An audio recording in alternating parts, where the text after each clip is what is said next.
in the past with women, ever? I don't think so. I have great respect for women. Hillary Clinton under fire. The Democratic nominee facing new questions over the FBI, the State Department, and one of her emails as she looks to turn red states blue, sending her secret weapon, Michelle Obama, to Arizona. In that dramatic moment in the playoffs, the Indians pitcher gets pulled from the game. There's no way you can continue in this game. After just 4 batters, his hand bleeding on the mound, his finger injured by a drone, all while his team makes a run for the World Series. And the price is so right that had not one, not 2, but 3 contestants jumping for joy. The epic game show stunner. Live in Times Square, this is GMA with Robin Roberts, George Stephanopoulos, and Michael Strahan. We do say good morning, America. What a moment. What a moment on The Price is Right. You see all the contestants so excited. In 45 years or seasons, it has never happened before. And the reaction to this is as great as it was when this show aired 45 years ago. People still that excited. Pretty great how great. There will be a lot more on that coming up. But we begin with the race for the White House. Exactly 3 weeks until the final votes. Melania Trump is speaking out for the first time since the release of that Access Hollywood tape. And overnight, Donald Trump doubling down on his claims of voter fraud and his confrontation with House Speaker Paul Ryan. Trump spoke with our Tom Yamas on the trail now in Colorado. Good morning, Tom. George, good morning to you. Those comments about Speaker Paul Ryan were striking. This as Melania Trump is telling the country women who accused her husband of sexual assault shouldn't do so unless they have evidence. I believe my husband. I believe my husband. This was all organized from the opposition. And with the details that they go, did they ever check the background of these women?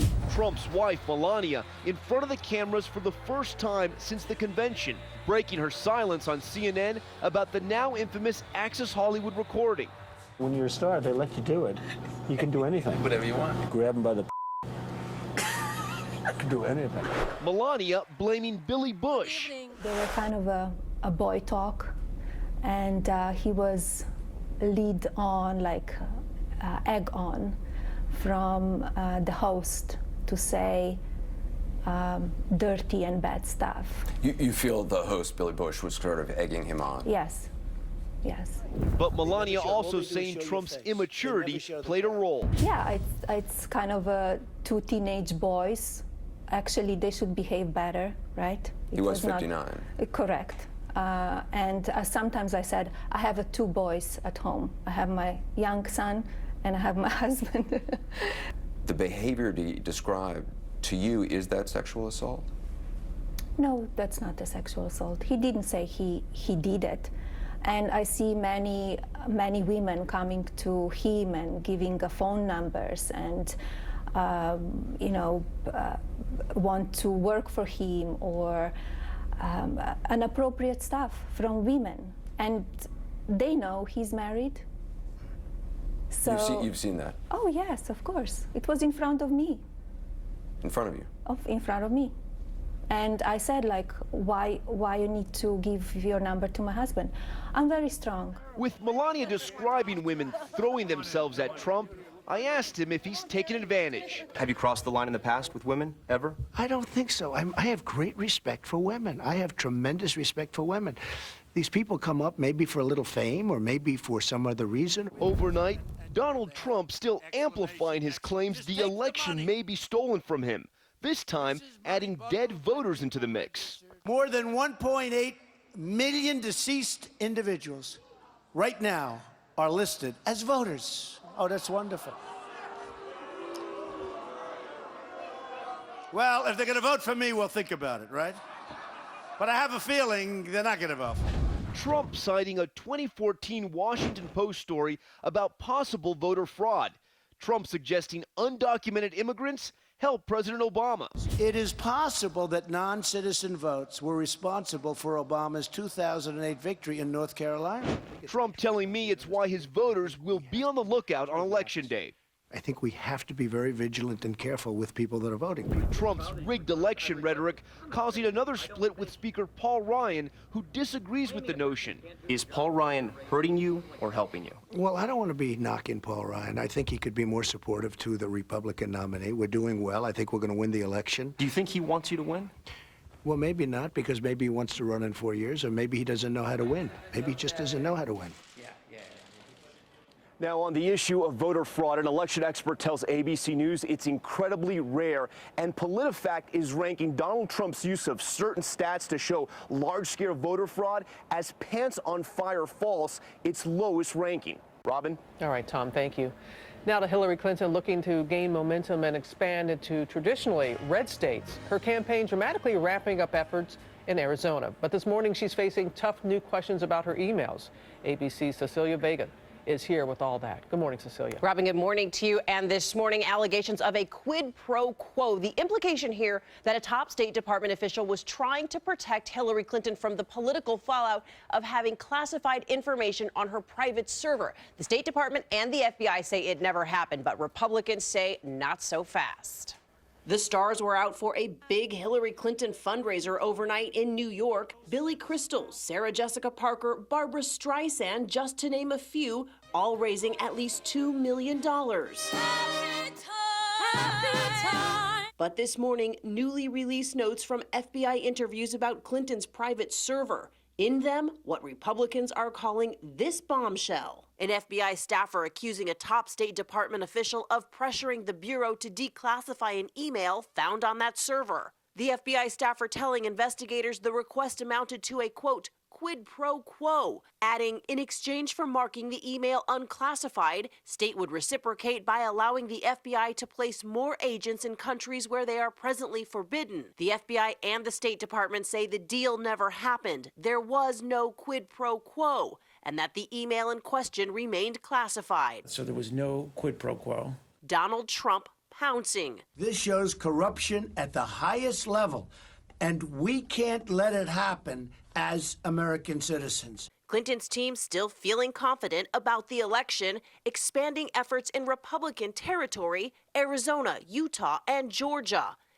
And in Arizona, three big-name surrogates, Bernie Sanders, Chelsea Clinton, and the heaviest hitter of all, Michelle Obama, all headed there this week. Clinton herself still off the campaign trail behind closed doors. George, she is practicing for tomorrow's debate. Big event tomorrow night. Thanks very much. Let's talk to Matthew Dowd right now about all this. So we know the Clinton campaign now going big into Arizona, making some kind of a play in Indiana and Missouri as well. So the question is this smart politics or overconfidence?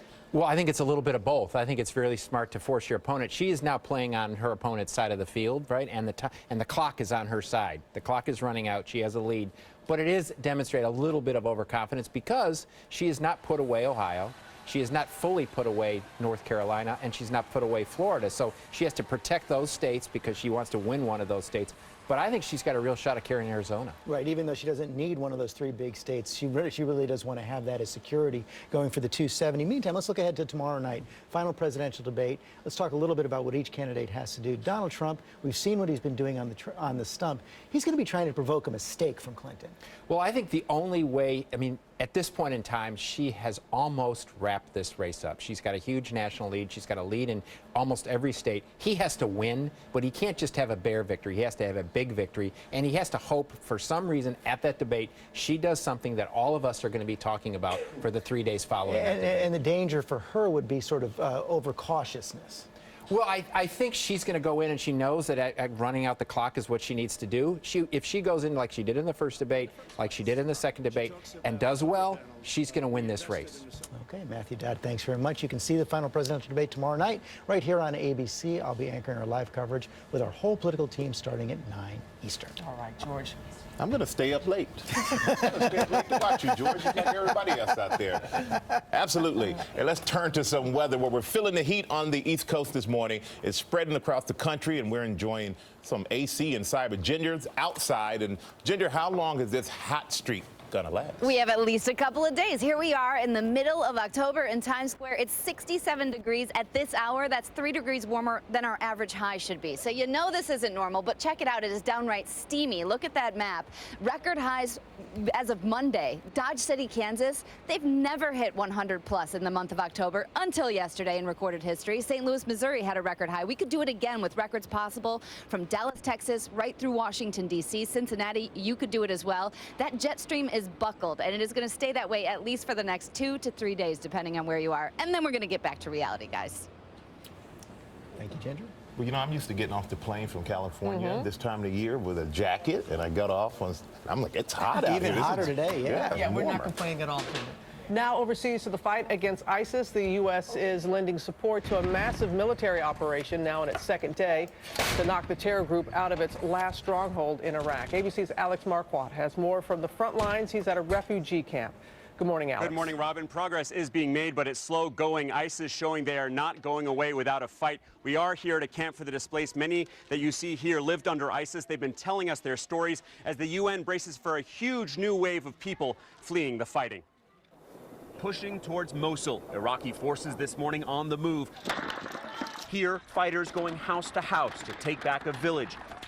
But the militants putting up fierce resistance, booby-trapping homes and sending out suicide bombers. Airstrikes from the U.S.-led coalition have paved the way, and American special forces are advising the advancing troops. Leaflets have been dropped telling residents to stay inside, away from ISIS positions. Here, a truck careening into a line of Iraqi tanks, then exploding. ISIS claimed it deployed 12 suicide bombers on the first day of fighting. Aid agencies are bracing for hundreds of thousands fleeing in the coming weeks. Many here have lived under the terror of ISIS, Hussein telling us he and his brothers were due to be executed with 250 others for resisting before they escaped. For example, you cannot sleep without fear. You cannot. You can't sleep without fear. Yes, because you cannot guess when will they take you at night and kill you. They would just come and randomly take people and kill them. Okay. We will be hearing a lot of stories like that in the coming days. It could be some time before this fight is over. The Pentagon says they are ahead of schedule, but it could be weeks or months before ISIS is pushed out of Mosul. George? Right, it is a critical battle. Okay, Alex, thanks very much. We're going to get the latest now on a manhunt in Alaska where a gunman ambushed a police officer, shot him several times before making his getaway in the patrol car of the wounded officer. ABC's Neil Karlinski is tracking the case. You're looking at Fairbanks Police Sergeant Alan Brandt's dash cam. He's responding to a call of shots fired Sunday morning. The first thing he sees is a man on the right walking towards him. Then suddenly the same man rushes to the driver's side of the patrol car with a gun raised, shooting the 11-year veteran and family man 4 times in the lower part of his body and once in the chest. Sergeant Brandt was wearing body armor which protected his chest area. He sustained injuries to his legs and shrapnel in his left eye. He is awake, alert, and in stable condition. The suspect is seen one last time, calmly walking away after stealing the patrol car and dumping it a few blocks later. This morning, police say an urgent manhunt is on. The alleged attempt on police, one of several targeting officers in recent weeks. In Vallejo, California, this dramatic surveillance video, officers with guns drawn, chasing a man they say tried to attack them while they were having coffee Sunday. We got a man with a rifle just trying to ambush us at Starbucks. Carrying a rifle. Hey, shoot it! Police say 41-year-old Adam Powell was wearing body armor and had a handgun and an assault-type rifle on him. He came up to the glass, pointed a rifle at us. The gun apparently jamming as he approached. Officers chased him, shooting and wounding Powell, who was also a person of interest in the shooting of his 2-year-old son, injured earlier that day. We presume that this was a premeditated ambush on our officers. Back in Alaska, Sergeant Brandt is very lucky to be alive. The number of police officers shot and killed on the job is up more than 50% in just the last year. George? Wow, thank goodness for that body armor. Okay, Neil, thanks very much. Now let's go to Amy with today's other top stories, starting with some more trouble for air travelers. That's right, George. 3 top airlines suffered major computer problems overnight. Some passengers couldn't make online reservations or check in with Southwest, JetBlue, or Virgin America for hours. The airlines say it was a technical issue, not a hack. The system is now back up and running. Well, Russia has agreed to an 8-hour ceasefire in Syria to allow civilians to flee from eastern Aleppo. 10 more children were reportedly killed in airstrikes on Monday. Those airstrikes have now been halted. And a former vice chairman of the Joint Chiefs of Staff faces possible prison time after pleading guilty to lying to the FBI. Retired Marine General James Cartwright admits making false statements during an investigation into a leak of classified information. Under a plea deal, prosecutors will recommend no more than 6 months behind bars. Cartwright is a former ABC News contributor. And a man in Arizona learned the hard way: when you lock yourself out of your house, the chimney is not a viable option. He was stuck for 4 hours until fire crews pulled him out. Neighbors heard him yell. They called 911. He was covered in soot. There you see him, but it didn't stop him from giving one of the firefighters a big ole hug right there. Just want to say locksmiths are an option. I mean, even maybe breaking a window might be better than getting stuck in a chimney. Coming down the chimney? Just saying. The firefighter looked like he was actually receptive of that hug. The guy's covered in soot. He's, stay away from me, buddy.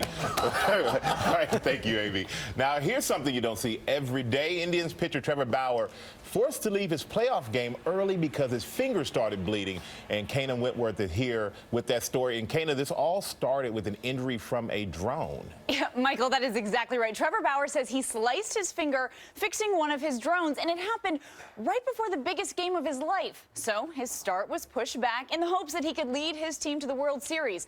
But after just 21 pitches, his finger started bleeding so much they had to pull him. He got him. Overnight, the Cleveland Indians beating the Toronto Blue Jays 4-2. The Indians now 1 game closer to the World Series. But this morning, everyone's pointing fingers at Indians pitcher Trevor Bauer, who started the first inning off with a bloody mess. There's no way you can continue in this game with the blood gushing from your hand. The 25-year-old pulled from the mound in the first inning after facing just 4 batters. Trevor's pinky finger dripping blood. They were confident coming into today. Bauer's injury, not from the game, but from a drone propeller. You know, one of those things that freak accident you can't really control, and I was plugging the battery in and my finger happened to be right here. Trevor, a huge drone enthusiast, nearly severed his finger Friday, needing 10 stitches. But just like there's no crying in baseball, there are no bandages either. Major League Baseball forbidding pitchers to attach anything to their hand, finger, or wrist. When I saw blood on the rubber, I kind of figured that wasn't a real good sign. Twitter having a field day with the incident. One writing, "It's just a flesh wound." Others drawing comparisons to Curt Schilling and his bloody sock in the 2004 World Series. We don't have another starter right now. Well, one thing's for sure, the Indians keeping their fingers crossed Bauer will make a quick recovery. So if the Indians win tonight, they will clinch the ALCS and then we'll head to the World Series. Michael, I can hear my dad saying, wrap it up, get back in the game, but you know they can't put anything on their hands. Yeah, you know, pitchers are, you know, they don't want any illegal substances, they don't want any advantage, and I think that would be an advantage. And a lot of people are probably saying, why is he messing with the drone?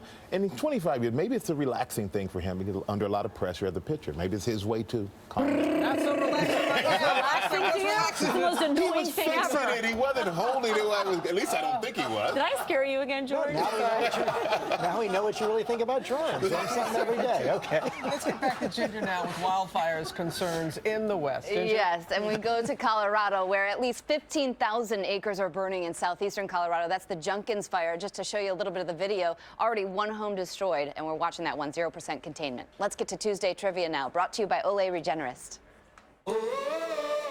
Olay Regenerist renews from within, plumping surface cells for a dramatic transformation without the need for fillers.